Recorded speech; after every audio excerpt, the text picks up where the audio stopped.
the war with Iran is complete pretty much and ahead of schedule. But he also suggested, as the war enters its 11th day, that he's not yet ready to declare mission accomplished. We've already won in many ways, he said, but we haven't won enough. In response, the Iranian Foreign Minister Abbas Araghchi said Iran will continue its missile attacks as long as necessary. In Bahrain overnight, one person was killed and others injured after an attack on the capital, Manama. The oil prices, which surged to a 4-year high, have returned to $90 a barrel in early trading after Trump's suggestion the war would soon end, although nothing materially has changed. Iran's Revolutionary Guards said not 1 litre of oil will be exported while the attacks continue. In Australia, 5 members of the Iranian women's football team have been granted humanitarian visas after they refused to sing the national anthem during the tournament. The rest of the team is now on its way back to Iran. With the latest, here's our correspondent, Lauren Moss. Another night of this war, another fire burning. This time in northern Iraq, where dark smoke is seen coming from the direction of the United Arab Emirates consulate, swallowing more countries into the conflict. Yesterday, a Bahrain oil refinery was aflame after being fired on by Iran. While in Tehran, rescue workers sift through the rubble. This footage released by Iranian state media, which says dozens of people were killed after strikes on this residential area of the country's capital. In his first press conference since war began, President Trump was bullish, hailing the US and Israeli operation as being weeks ahead of schedule. Reporters wanted to know the answer to the question many are asking around the world: when will it end? Thank you, Mr. President. On Iran, you called it an excursion. You said it would be over soon. Are you thinking this week it will be over? No, Are you talking but soon. about days? I think soon. Okay, and with respect Very soon. Earlier at a conference with Republican lawmakers, Mr. Trump stressed he sees the operation as a short-term excursion, but made it clear he believes there's more to be done. We've already won in many ways, but we haven't won enough. We go forward more determined than ever to achieve ultimate victory that will end this long-running danger once and for all. Then came this post on social media, where the president threatened to hit Iran 20 times harder if they did anything to stop the flow of oil in the Strait of Hormuz, a crucial artery where a fifth of the world's supply is usually shipped through. Death, fire and fury will rain upon them, he says, adding that he hopes and prays it does not happen. The Iran Revolutionary Guard Corps responded saying they will determine the end of the war. It came at the end of a tumultuous day for oil prices, which saw their biggest jump since 2022.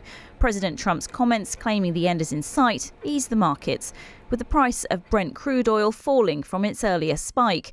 But economic uncertainty continues, the knock-on effect being the cost of living.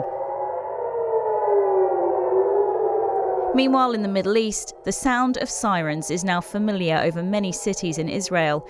Here, people in Haifa, in the north of the country, are alerted to an Iranian missile overhead.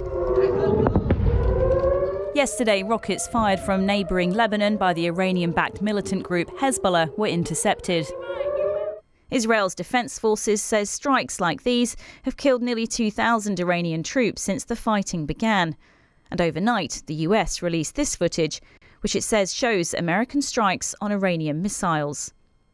The UK continued its involvement yesterday, with the Defence Secretary confirming RAF fighter jets took out 2 drones, one over Jordan and another over Bahrain. And the warship HMS Dragon is set to sail to the eastern Mediterranean in the next few days, as Britain looks to bolster its defence at its base in Cyprus. Overnight, American B-1 bombers landed back at RAF Fairford in Gloucester. Signs the war is creeping ever closer. Lauren Moss, BBC News. Well, let me bring you up to speed with some of the other important news this morning. The US Embassy in Beirut is urging US citizens to strongly consider leaving the country if they're still in Lebanon. Israel has reissued an urgent evacuation order this morning for everyone living in South Lebanon, instructing them to head north. Nearly 500 people have been killed since Israel renewed its strikes on Hezbollah. The head of the International Atomic Energy Agency, Rafael Grossi, is in Paris to meet with world leaders this morning. These are live pictures of Emmanuel Macron meeting these leaders. Mr. Grossi believes almost half of Iran's highly enriched uranium, around 200 kilos of it, is buried in a tunnel complex in Isfahan.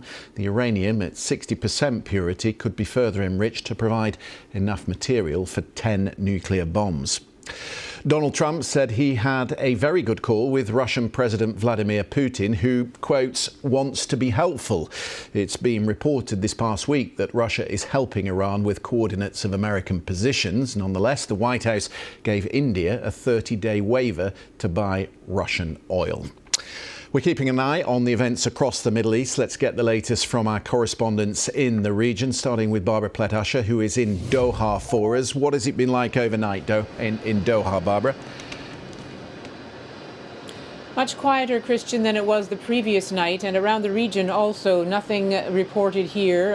The United Arab Emirates this morning has said it's intercepting incoming drones and missiles, and last night Kuwait said the same thing, and then you had that attack in Bahrain that hit a residential building, and a woman was killed, several injured. But as I said, it's quieter certainly than the previous day and night. However, the fire from Iran continues. You also have the Hormuz Strait still closed. That exchange between President Trump and the